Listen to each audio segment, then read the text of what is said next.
চরণে আমার প্রণাম। আমি আজকে বলবো, আমার মা যখন অসুস্থ হয়েছিল তখন মানে ওর দাদু কিভাবে পাশে ছিল। তো আমার প্রথমে মায়ের ইউরিন দিয়ে প্রোটিন বেরিয়ে যাচ্ছিল। তো তখন ডাক্তারে একটা ওষুধ দেয়। তো ওই ওষুধটা দাদু একবার আমাদের বাড়ি যখন গেছিল তখন দেখেছিল। দাদু কিন্তু এই ওষুধটা দেখেই মাকে বলেছিল যে এই ওষুধটা খেলে কিডনিতে এফেক্ট করবে, কিডনির সমস্যা হবে। তো যাই হোক, দাদু একটা ওষুধও লিখে দিয়েছিল। তো মানে পরে কেনা হলেও সেটা আর কন্টিনিউ করা হয়নি। ডাক্তার যে ওষুধটা দিয়েছিল মা সেটাই খেত। তো তার 1 বছরের মধ্যে বা ক মাসের মধ্যে আমার মায়ের কিডনিটা ফেল করে, মানে আম, আহ, হঠাৎ একদিন কোমরে যন্ত্রণা হয়। তো তখন ডাক্তারে রোগ ধরতে পারছিল না। ডাক্তার যখন রোগটা ধরতে পারলো তখন আমার মানে মায়ের ক্রিয়েটিন বেড়ে হয়ে গেছিল 11। তো সেই সময়তে বলি যে আমার বিয়েও মানে ঠিক হয়ে গেছিল, মানে আমার বিয়ে ছিল 12ই ডিসেম্বর আর মায়ের এটা ধরা পড়েছিল এই নভেম্বরের লাস্ট উইকে, 22nd নভেম্বর কি 24th নভেম্বর। তো দাদু শিলিগুড়ি থেকে ফিরতে মা গেছিল। আর যখন মানে তখন কি মানে কিডনির এই অসুখটার সাথে আমরা এতটা রিলেটেড ছিলাম না। তো যখন মানে মা গেছিল, প্রথমে ডাক্তারে বলেছিল এটা ডায়ালিসিস নিতে হবে। তো মা কিছুতেই ডায়ালিসিস নিতে চাইছিল না, কারণ সামনেই আমার বিয়ে ছিল বলে। তো দাদুকে যখন গিয়ে জিজ্ঞেস করা হলো, মানে আমরা যাই হয় দাদুকে জিজ্ঞেস করেই করতাম। তো তখন মা বললো বাবা যদি বলে আমাকে ডায়ালিসিস নিতে তবেই নেব, নয়তো আমি নেব না। তো হঠাৎ তো তখন দাদু বলল মাকে যে না মা, তোমার ইমিডিয়েট ডায়ালিসিস না, নয়তো সামনে তোমার খুব বড় বিপদ। তার আগে একটা কথা বলি, আমার যখন বিয়ে ঠিক হয়েছিল, তো আমার বিয়েটা অনেক বছর আগে, মানে 1 বছর আগে ঠিক হয়েছিল। তো হঠাৎ ফেব্রুয়ারি মাসে তখন আমি দাদুর কাছে ছিলাম। তো দাদু হঠাৎ একদিন বলল, তোর মা যদি হঠাৎ করে মারাই যায় তাহলে কি তোর বিয়ে হবে না? তো দাদু এরকম ভাবে বলে না, বা কারোর কিছু ফাঁড়া থাকলে হয়তো বলে। তো ঠিক আছে, তো আমিও সেটা তখন বুঝতে পারিনি, কিন্তু তার ক মাস বাদই মায়ের এই কিডনিটা যে ফেল সেটা ধরা পড়ে। আর মায়ের ক্রিয়েটিন বেড়ে হয়ে গেছিল 11। 11 ক্রিয়েটিনে সত্যি কথা কারোর বেঁচে থাকার কথা নয়। দাদুকে যখন বলা হলো, দাদু বলল এইটা গুরু কৃপা যে মা তুমি আছো, তুমি ইমিডিয়েট ডায়ালিসিস স্টার্ট করো। দাদু এরকম ভক্তের সব কষ্ট দূর থেকে বুঝতে পারে। যখন প্রথম ডায়ালিসিস স্টার্ট হয় তখন মায়ের ঘাড়ে একটা চ্যানেল করা হয়। তো এই চ্যানেলটা নাকি খুব কষ্টকর। তো আর আমি তখন ছিলাম মায়ের কাছে, আমার হাজবেন্ডও গেছিল, কিন্তু আমার বোনের তখন কলেজ ছিল। তো ও কলেজ না পড়তে এরকম কোথাও গেছিল। তো আমার যাই হোক, মায়ের অপারেশনটা চলতে চলতে আমরা দূরে একটা জায়গায় গেছিলাম খাবার খেতে। হঠাৎ করে বিশ্বনাথ কাকু, আমরা কিন্তু জানি না আমাদের মায়ের এই অপারেশনটা হয়েছিল রবীন্দ্রনাথ টেগোর, হয়তো কেউ কেউ জানবেন। তো আমরা দূরে একটা জায়গায় যেখানে খাবার খেতে এসেছিলাম, হঠাৎ তার মধ্যেই আমাকে বিশ্বনাথ কাকু ফোন করে জিজ্ঞেস করলো, হ্যাঁ রে বৌদি কেমন আছে, বাবা জিজ্ঞেস করছে, বৌদির খবরটা একবার জানাই ইমিডিয়েট। তো আমি তখন খুব উঠতে ফুটতে হসপিটালে যাই, আমি বললাম যে আমি দূরে আছি। তো তখন কাকু বললো তুই এক্ষুনি যা, গিয়ে জিজ্ঞেস কর যে বৌদি কেমন আছে, জেনে আমাকে জানা। তো আমি যখন হসপিটালে গেলাম তখন মা বলছে আমার অসহ্য যন্ত্রণা হচ্ছে, আমি পারছি না, মানে মায়ের তখন খুবই কষ্ট হচ্ছিল। দেখো আমি মানে দাদু কত দূরে সল্টলেকে ছিল, তখন দাদু ওখান থেকে বুঝেছে যে মায়ের কত কষ্ট হচ্ছিল, কাকুকে দিয়ে ফোন করিয়ে আমাকে মায়ের খবর নিচ্ছিল। তো যাক, আমি তারপরে কাকুকে বললাম। তার কিছুক্ষণ পর মায়ের এই যন্ত্রণাটা কমেছিল। তো তারপরে যে কটা দিন মা ছিল সত্যি গুরু কৃপা, কারণ মা যদি তখন চলে যেত আমাদের সত্যি খুব অসুবিধে হতো। তো তারপরে এরকম অনেকবার হয়েছে। একবার আমার মায়ের, তখন এটা 2019 সাল, মায়ের লাংসে পুরো জল জমে যায়। তো হঠাৎ করে মা খুব অসুস্থ হয়ে পড়ে। তো বোনই তখন মাকে নিয়ে গেছিল। আর মায়ের অসুস্থতার সময় আমার যেহেতু বিয়ে হয়ে গেছিল, মাকে পুরোটাই বোন দেখাশোনা করতো। তো একদিন এরকম সময় মায়ের মানে বুকে জল জমেছে, হঠাৎ করে ডাক্তারে বললো এক্ষুনি ভেন্টিলেশনে দিতে হবে। তো বোন শুনে বললো যে আগে যদি দাদু যদি পারমিশন দেয় ভেন্টিলেশনে দিতে তবেই দেবো, কারণ ভেন্টিলেশনে দেওয়া মানে আমরা সবাই জানি যে মানুষ ফেরে না বা একদম লাস্ট টাইম। তো আমার বোন বললো যে দেখ এটা তো এমনিতেও মায়ের যদি কিছু হয়ে যায় কিছু করার নেই, দাদু যদি ভেন্টিলেশনে দিতে বলে তাহলেই দেবো, নয়তো যেরকম হসপিটালে আছে সেরকমই থাকুক। তো দাদু তখন কোন একটা ইন্টারন্যাশনাল ট্যুরে গেছিল, আমার জায়গাটা মনে নেই। এই তো এরকম একটা এয়ারপোর্টে, ইন্টারন্যাশনাল এয়ারপোর্টে দাদু ছিল। তো আমরা তখন হোয়াটসঅ্যাপ গ্রুপে দিয়েছি, তখন কেউ একজন বললো যে অসীম কাকু দাদুর সাথে আছে, তুই একবার ফোন কর। তো আমরা সবাইকে এরকম ট্রাই করতে করতে অসীম কাকুকে ফোনটা বোন করে, আর অসীম কাকু তখন ফোনটা তোলে। তো ঘুরে এসে অসীম কাকু বলেছিল আমি সবকিছু জমা দিয়ে দিয়েছিলাম, আমার ওটা চেক ইনের সময় ছিল। আর বোন যাই হয় খুব দাদুকে তখন ডাকছিল, আমিও ডাকছিলাম, আমি যদি বা বেহালা থেকে যাচ্ছিলাম তাই জন্য আমার যেতে একটু দেরি হয়েছিল। তো আমরা রাস্তায় দাদুকে ডাকছিলাম যে দাদু যেন একবার কিছু ভাবে আমাদেরকে জানায়। তো তখন অসীম কাকু ফোনটা ধরে, আর অসীম কাকু তখন এই মানে পরে কাকু এই কথাটা বলেছিল যে আমাদের ওটা চেকিং এর সময় ছিল, আমরা সবকিছু জমা দিয়ে দিয়েছিলাম, কাকু কিছু একটা দিতে ভুলে গেছিল, তখনই কাকুর ওই ফোনটা বেজে উঠেছিল, কাকু বোধহয় ফোনটাও সুইচ অফ করতে ভুলে গেছিল। তো সেই সময়তেই ফোনটা বেজে উঠেছিল, আর তখন ফোনটা কাকু ধরেছিল আর দাদু বলেছিল হ্যাঁ মাকে ভেন্টিলেশনে দিতে। তো তারপরে আমরা ভেন্টিলেশনে দেওয়ার জন্য সাইন করি, তারপরে মাকে ভেন্টিলেশনে দেওয়া হয়। তো কাকু এটাই বলেছিল যে গুরুর কি কৃপা, ও আমাদের আমরা যদি সবকিছু আর 1 সেকেন্ডের মধ্যে দিয়ে দিতাম বা আমি ফোনটা সুইচ অফ করে দিতাম তাহলে কিন্তু আমরা আর ফোনে পেতাম না মানে দাদুকে, কারণ ওরা তখন চেক ইন করলে আমরা জানি আমরা সব লাগেজ টাগেজ সবকিছু দিয়ে দিতে হয়। শুধু ওই মোমেন্টটাই কাকুকে ওই ট্রেটা ফিরিয়ে মানে দিয়েছিল, আর কাকু তখন ফোনটা রিসিভ করে দাদুকে জিজ্ঞেস করে বলেছিল।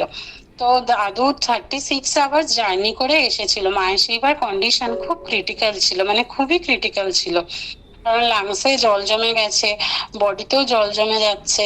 তো দাদু 36 ঘন্টা যে ফ্লাই করে এসেছিল, আমি আর বোন সল্টলেকে যাই, দাদু তখন সল্টলেকে ছিল, দাদু নাকি সবে ফ্রেশ হয়ে সেবা নিয়ে একটু জাস্ট শুয়েছে, আমাকে তন্দা কাকিমা দরজা খুলে দিয়ে বললো তোরা বস, এই মাত্র বাবা একটু বিশ্রাম নিচ্ছে। কিন্তু দাদু এতটাই ভক্তের জন্য সতর্ক থাকে, আমি আর বোন সবে গিয়ে সোফাতেও বসিনি, সোফার দিকে এগোচ্ছি, দাদু হঠাৎ করে উঠে বসে বলল তোমাদের মা কেমন আছে। তো আমরা বললাম যে দাদু মায়ের এরকম খুব ক্রিটিক্যাল কন্ডিশন, আমাকে আগের দিন এরকম ডেকে পাঠিয়েছিল, আমরা এরকম ছিলাম হসপিটালে, তো তুমি দেখো মাকে। আমাদের এই 8 বছরে যাই হয়েছে সবসময়তেই দাদুকে বলেছি দাদু তুমি মাকে দেখো, আর সত্যিই দাদু মাকে দেখেছিল এই 8টা বছর, কারণ এতটাই মায়ের শরীরটা খারাপ ছিল যে দাদু না থাকলে মায়ের অনেক আগেই হয়তো মা থাকতো না। তো তখন দাদু উঠে বললো ঠিক আছে আমি জব করছি। পরে আমাকে অন্নপূর্ণাদি বলেছিল, আমরা এটা বলে আসার পর দাদুর শরীর নাকি খুব অস্থির অস্থির করেছিল। ভাবুন একবার, দাদু 36 ঘন্টা ট্রাভেল করে এসেছিল, সবে সে শুয়েছে তখন আমরা গেছি, সে হঠাৎ করে উঠে আমাদেরকে সব কথা জিজ্ঞেস করলো যে মা কিরকম আছে। তারপরে বলে আমরা চলে আসার পরে দাদু জবও করলো মায়ের জন্য। তো তার সেই দিনের রাত্রেবেলা হসপিটাল থেকে ফোন এলো যে মা একটুখানি রিকভার করেছে আর মাকে ভেন্টিলেশন থেকে বার করা হবে। তো ঠিক আছে, আমরা পরের দিন সকালবেলা গেলাম, গিয়ে মায়ের তখন দেখলাম দাদুকে বলে আসার পর আমরা এখন সন্ধ্যেবেলা মাকে দেখতে যাই, দেখলাম মা আগের দিন কোনো রকম কোনো রেসপন্স করছিল না, কিন্তু সেই দিন যখন গেলাম দাদুকে বলে আসার পর দেখলাম মা তবু হাত টাতগুলো নাড়াচ্ছে, চোখটা খুলতে পারছে না কিন্তু চেষ্টা করছে। পরের দিন সকালবেলা মা কে ভেন্টিলেশন থেকে বার করা হলো। তো মায়ের তারপর জ্ঞান আসার পর মা বলেছিল যে ডাক্তারটা আমাকে জানিস তো ভেন্টিলেশন থেকে বার করলো, সে বড় অদ্ভুত, ডাক্তারটা এসে দুবার ঘুরে গেল, নার্সকে টাইম জিজ্ঞেস করলো, বললো কটা বাজে, তো নার্স একটা টাইম বলেছিল, তো ডাক্তারটা নাকি নার্সকে বলেছিল এই সময়টা ভালো না, কোন একটা টাইম বলেছিল, বলে এই টাইম হলে আমাকে ডেকে আনবে, এই সময়টা খুব ভালো, আমি ওনাকে ভেন্টিলেশন থেকে বার করবো। সচরাচর কোনো ডাক্তারই এরকম করে বলে আমার জানা নেই যে সময় দেখে কোন কাউকে ভেন্টিলেশন থেকে বার করে। কিন্তু এটা সত্যিই গুরু কৃপা ছিল, গুরু সাক্ষাৎ মায়ের সাথেই ছিল। আমার মা সবসময় দাদুকে একটা কথা বলতো, বাবা তুমি আমার সাথে থেকো। আর সত্যি কথা, ডায়ালিসিসের খুব কষ্ট হয়, তো মায়ের যখন যাই হতো দাদুকে ডাকতো। এরকম একদিন মানে মায়ের রাত্রেবেলা রাত 1টার সময় খুব শ্বাসকষ্ট হয়, তো তখন মাকে অক্সিজেন দিতে হতো। তো সেইটা ফার্স্ট টাইম রাত্রেবেলা 1টার সময় মায়ের একদিন খুব শ্বাসকষ্ট হয়েছে। আমার বোন একা রাত 1টার সময় বেরিয়ে গিয়ে, আমাদের যদিও বা বাড়িটা এমন জায়গায় যে চারদিকে হসপিটাল আছে, তো আমিও তখন আমার শ্বশুর বাড়িতে, আমার বোন একা রাত্রেবেলা বেরিয়ে অক্সিজেন সিলিন্ডার নিয়ে এসেছিল ওই রাত্রেবেলা 1টার সময়। একা একটা মেয়ে। বোন বললো যে আমি সারা রাত, আমি পরের দিন সকালে উঠে বললাম যে বোন এরকম হয়েছে, আমাকে তো ডাকতে পারতিস। তো বোন বললো না রে, মায়ের এমন হচ্ছিল, আমি আর রিস্ক নিইনি, আমি দাদুকে ডাকতে ডাকতে বেরিয়ে গেছি। তো অদ্ভুত ব্যাপার, ওই 1টার সময় আমাদের বাড়ির কাছেই একটা ছোট নার্সিংহোম মতন আছে, সেই নার্সিংহোমটা খোলাও ছিল। সেটা খোলা থাকে, কিন্তু যে লোকটা ছিল সে খুব কোঅপারেট করেছিল। ওই রাত্রেবেলা বোনের সাথে এসে মানে মাকে অক্সিজেন দিয়ে চলে গেছিল। তো এই হঠাৎ করে এরকম একটা অচেনা অজানা লোক এসে এই যে উপকার করা, এটাকেই বলে গুরু কৃপা। এই নিয়ে একবার মামনি মাসি একটা গল্প বলেছিল। মামনি মাসি বলেছিল মামনি মাসির একবার পা ভেঙে গেছিল। তো এরকম রাস্তা দিয়ে আসছিল, মামনি মাসি একাই ছিল, তো রাস্তা দিয়ে আসছে, হঠাৎ কোথা থেকে একটা রিক্সাওয়ালা এসে বলল, মা আমার সাথে আমার রিক্সায় ওঠো, আমি তোমাকে নামিয়ে দিয়ে আসছি, কোথায় যাবে বলো। তো তখন মামনি মাসি তো যাই হোক বলেছিল, কিন্তু মামনি মাসি উঠতে পারছিল না। তখন ওখানেই রাস্তা দিয়ে হঠাৎ একজন লোক যাচ্ছিল, সে বলল আমি আপনাকে তুলে দিচ্ছি, উঠুন, বলে মামনি মাসিকে নাকি আশ্রমের সামনে নামিয়ে দিয়ে গেছিল ওই রিক্সাওয়ালা। তো মামনি মাসি বলেছিল এই যে হঠাৎ অচেনা অজানা লোক এই যে উপকার করলো, এটাই হচ্ছে গুরু কৃপা। গুরু কৃপা না করলে এরকম হুট করে অসময়, মানে বিপদের সময় লোককে যে পাওয়া যায়, এটাকেই বলে গুরু কৃপা। তো আমারও তাই মনে হয়, এই যে রাত্রেবেলা বোন হঠাৎ যে পেলো ওই দাদাটাকে, সে এসে বাড়িতে মাকে অক্সিজেন দিয়ে গেল ওই রাত 1টার সময়, ওরকম। তো সত্যি এটা বিশাল বড় গুরু কৃপা। তারপরে শুরু হলো লকডাউন। লকডাউনের সময় সত্যি কথা, আগে মাকে একটা রিক্সা নিয়ে যাওয়া নিয়ে আসা করতো বোনই। আর মায়ের ডায়ালিসিস হতো ভোর 4টের সময়। মায়ের ডায়ালিসিস হতো মানে 6টায় স্টার্ট হতো, কিন্তু লকডাউনের সময় থেকে 4টে থেকে গিয়ে হসপিটালে বসে থাকতে হতো, তবে গিয়ে ওরা, কারণ তখন লিমিটেড বেড ছিল, একটা বেড ছাড়া ছাড়া দিত, এর জন্য 4টের সময় যেতে হতো। তো বোনই পুরো 8টা বছর বোনই মাকে ভোর 4টেয় নিয়ে গেছে। আর ও মাকে 10টায় ছাড়তো, তো 10টায় বাড়ি নিয়ে এসে তারপরে ও অফিস যেত। তো এরকম লকডাউনের সময় কি হয়, কোনো রিক্সা বা কোনো গাড়ি ঠাড়ি কিচ্ছু পাওয়া যায় না। হঠাৎ আমার বোনের একটা বন্ধু কাছেই থাকতো, তো ও রোজ ওই ভোর 4টের সময় আসতো। মানে লকডাউনের সময় থেকে লাস্ট 3 বছর ওই রোজ ভোর 4টের সময় ও নিজে ওই মাঝরাতে ঘুম থেকে উঠতো, উঠে মাকে নিয়ে ডায়ালিসিসে দিয়ে আসতো, আবার মাকে নিয়ে আসতো, নিয়ে এসে ওরা আবার অফিস যেত। তো এটা হচ্ছে অদ্ভুত ভাবে গুরু কৃপা। নয়তো এই অসময় এভাবে একটা মানুষ পাশে এসে দাঁড়ানোটা বিশাল বড় পাওয়া। একদিন দুদিন না, লাস্ট টানা 3 বছর আমার বোনের ওই বন্ধু লকডাউনের সময় থেকে 2021 থেকে হয়েছিল লকডাউনটা, বোধ হয় 2021 থেকে 2023 অব্দি ও টানা নিয়ে গেছে, নিয়ে এসছে। তো যাক, তারপরে এভাবে তো ও হচ্ছিল, চলছিল। তার মধ্যে করোনার সময় তো মায়ের একবার করোনা হয়, দাদুও তখন খুব অসুস্থ ছিল। তো ওরকমই মায়ের যখন বাড়াবাড়ি হতো, আমাদেরও একটা ডিপেন্ডেন্স, মানে আমরাও যা হতো দাদুকে জিজ্ঞেস করে করতাম। তো তাই জন্য সেইবারও দাদুকে ফোন করি, কিন্তু শুনি তখন দাদুরও খুব শরীর খারাপ। তো যাক, গড়াই কাকু তখন ফোন ধরে বলেছিল না, মাকে এই অবস্থায় বাড়িতে রাখাটা ঠিক না, মাকে যেন হসপিটালে মানে অ্যাডমিট করতে হয়। তো মা করোনার থেকেও লড়াই করে বেরোলো। তো 2023-এর গল্পটা বলি। 2023-এ 2 জানুয়ারি মা আর বাবা, আমরা 2 বোন নিয়ে গেছিলাম দাদুর কাছে। দাদু তখন দীপদের বাড়িতে ছিল কলকাতায়। তো ওখানে গিয়ে মা বাবা বোন সবাই প্রণাম করলো। হঠাৎ দাদু বোনকে বলল, এবার তুমি তোমার মাকে হাসি মুখে বিদায় দিয়ে আমার কাশিতে এসে বাস করো। তো কথাটা বোন তখন উত্তরে বলেছিল যে না দাদু, তুমি আছো, তুমি দেখো। তো দাদু কিছু না বলে শুধু হাসলো। তো আমার তখন একটু সত্যি কথা খটকা লাগলো যে মানে দাদু এভাবে বলে না, মা যতবারই বলে কিছু অন্যভাবে বলে যে না সে ঠিক হয়ে যাবে, এরকম কিছু বলে। তো ঠিক আছে, বোন, তো আমরা তারপরে বাড়ি চলে এলাম। তারপরে সেই বছরই 14ই জানুয়ারি দাদু মায়ের জন্য গোটা সেদ্ধ করে নিয়ে গেছিল। দাদু মায়ের হাতে গোটা সেদ্ধ খেতে খুব ভালোবাসতো। তো মা সেইবার দাদুর জন্য গোটা সেদ্ধ আর একটু পোস্ত করে নিয়ে যায়। তো আহ, সব খাওয়া দাওয়া সবকিছু মানে তখন দাদুর কাছে বসে কথা টথা বলে আমরা যখন আসছি, আমি যদিও বা বেরিয়ে এসেছিলাম, দাদুকে মা বলল যে বাবা তুমি আমার সাথে থেকো, আমি যাচ্ছি মানে আসছি। তো দাদু তখন টাটা করলো। সত্যি কথা, আমি এতগুলো বছরে দাদুকে কোনোদিনও হাত নেড়ে টাটা করতে দেখিনি। আমি এমনি দাদু আশ্বাস দিয়ে বলে এসো, বা ঘাড় নেড়ে বলে এসো, বা বলে তাড়াতাড়ি যাও, সাবধানে যাবো, নানান ভক্তকে নানান ভাবে বলে যে এবার চলে যাও, কিন্তু দাদুকে কোনোদিনও টাটা করতে দেখিনি। তো ওই হল ঘরটায়, তন্দা কাকিমার হল ঘরে যারা যারাই বসেছিল প্রত্যেকে খুব হই হই করে উঠলো যে বাবা টাটা করেছে, দেখেছো বাবা তোমাকে কত ভালোবাসে। যেহেতু মা খুব অসুস্থ ছিল, দাদু সব ভক্তরা মাকে খুব খুব ভালোবাসতো। তো সবাই বললো দেখো, গণেশ ঠাকুর বউ বললো যে দেখো বাবাকে কোনোদিনও কাউকে টাটা করতে দেখেছো, বাবা তোমাকে টাটা করলো। সত্যি কথা বলতে এটা একটা অদ্ভুত ব্যাপার যে দাদুকে কোনোদিনও টাটা করতে অন্তত আমি দেখিনি। তো ওই 14ই জানুয়ারি গেছিল, আমার মায়ের ওটাই লাস্ট দাদুর সাথে দেখা ছিল। আমার মা 14ই ফেব্রুয়ারি মারা যায়। তো দাদু মানে মহাপুরুষের প্রতিটা মুভমেন্টও যে কত বোঝার, সেটা হয়তো আমরা সেই সময় বুঝি না, পরে বুঝি। তো আমার মা যখন মারা যায়, তো আমি আর বোনই ছিলাম তখন। তো আমার খুব চিন্তা হচ্ছিল যে কি করব। আর সকালবেলা মা যখন মারা যায় না, বোঝা যায়নি, কারণ মা খুব জ্ঞানত মারা গেছিল। ভোরবেলা মা জব করেছে, মুখ ধুয়েছে, সবকিছু করে চেয়ারে বসে বোনকে তো বলেও ছিল যে একবার হসপিটালে নিয়ে যা। তো বোন যেতে যেতে মানে মা বাড়িতেই, সেটা আর কি বোঝা যায়নি। তো বোন তারপরে সঙ্গে সঙ্গে নিয়ে গেছিল, আর আমিও তখন বেহালা থেকে যাচ্ছিলাম।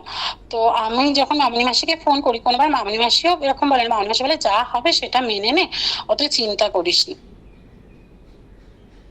মানে তখন মামনি মাসি বললো, তো আমি রাস্তায় যেতে যেতে শুনলাম মা এক্সপায়ার করে গেছে। তো তখন আমার সত্যিই খুব চিন্তা হচ্ছিল যে এখন কি হবে, কি করব। তো গুরুর এমন কৃপা, মা মেডিকাতে ডায়ালিসিস হতো, মেডিকাল লোকগুলো বললো যে দিদি আপনার মাকে আপনারা যখন নিয়ে এসছেন তখন তো এক্সপায়ার করে গেছে, আপনি পেছনের মানে এমার্জেন্সির পেছনের ডোরটা দিয়ে নিয়ে চলে যান, কারণ এখানে যদি একবার যদি ডাক্তার টাক্তার সবাইকে বলি তাহলে এক্ষুনি একটা পোস্টমর্টম হয়ে যাবে, অন্যরকম কেস হয়ে যাবে, আপনি এক্ষুনি বাড়ি নিয়ে চলে যান। তো সত্যি তাই আমরা বাড়ি নিয়ে চলেও এলাম। আমাদের যে ফ্যামিলি ফিজিশিয়ান আছে সে সবকিছু করলো। তার মধ্যে সব থেকে বড় কথা যে আমি খুব চিন্তা করছি যে কি হবে, কারণ বললাম আমি আর বোন শুধু একাই ছিলাম। তো দাদুর তখন নবদ্বীপে খুব বড় উৎসব হচ্ছিল। দাদু আগের দিন শর্মিলাদি বলেছিল যে গুরু ইজ গ্রেটার দ্যান গড। কেন? কারণ ভগবানকে ডাকলে আমরা, ভগবান আমাদের হেল্প করে, কিন্তু গুরু আমাদের বিপদ আছে জেনে তার আগেই আমাদেরকে কত সাহায্য করে। তো ওখানে তখন দাদু নবদ্বীপ থেকে বসে যারা যারা কলকাতায় ছিল ভক্তদেরকে বললো ইমিডিয়েট এখন তোমরা সোনু টুইনের কাছে যাও, তার মানে আমার মায়ের এরকম হয়েছে। তো তারা কলকাতার সব ভক্তরা তখন চলে এসেছিল, বিশ্বনাথ কাপুর, তারপর সুশান্ত দা, আরো আরো সবাই, এমনকি যারা দাদুর কাছে নবদ্বীপেও ছিল তারাও বারবার ফোন করছিল। দাদু পর্যন্ত ওখান থেকে বারবার মামনি মাসিকে ফোন করিয়ে যা যা সেই সময় যা যা রিচুয়ালস থাকে সেগুলো কি কি করতে হবে সব বলে দিচ্ছিল। সত্যি কথা মানে আমরা মানে কিছুই জানতাম না, কি করতে হয় না হয়। পুরো তখন মনে হচ্ছিল যে মানে কিছুই পারছি না, গুরু কিভাবে দূর থেকে পাশে থাকে সেটাই সেদিন বুঝেছিলাম দাদু একটা কথা বলতো, I am for all, none for me, গোবিন্দই শুধু আমার সাথে আছে। তো সত্যি এই অসময়গুলোতে বোঝা যায় গুরু কিভাবে পাশে, একমাত্র গুরুই অসময় আমাদের পাশে থাকে। তো যাক, তারপরে আমার মা যখন মানে শবযাত্রার জন্য বেরোয়, গুরু মানে দাদুই ভিডিও কলে মাকে দেখে, তারপরেই ওটা হয়। তাই জন্য আমাদের সব কাজ খুব ইজিলি হয়ে যায়। আমাদের সাথে দীপ, ওর ওয়াইফ, তারপরে বিশ্বনাথ কাকু, আরো অনেকে ছিল, এমনকি নবদ্বীপ থেকে ঘুরে আসার পরও প্রত্যেকে আমাদের সাথে দেখা করতে এসেছিল। এই যে দাদু এবং দাদুর পরিবারের সব সদস্য, আমি ছোট থেকে এখনো অব্দি বলবো, তারা প্রত্যেকে আমাদের সাথে আছে। আমার সময় অসময়, এখনো আমার যদি কখনো কিছু অসুবিধা হয়, কাকুদেরকে ফোন করি বা কাকিমাদের, যাদেরই করি না কেন, তারা সবসময় আমার পাশে থাকে। তো এই যে এই এতগুলো 8টা বছর গুরু যে কিভাবে পাশে ছিল মাথায় ছাতা হয়ে, সেটা সত্যি আমি বলে বোঝাতে পারবো না। অসময়ে একমাত্র গুরুই ভরসা, এটা অন্তত আমি খুব বুঝেছি।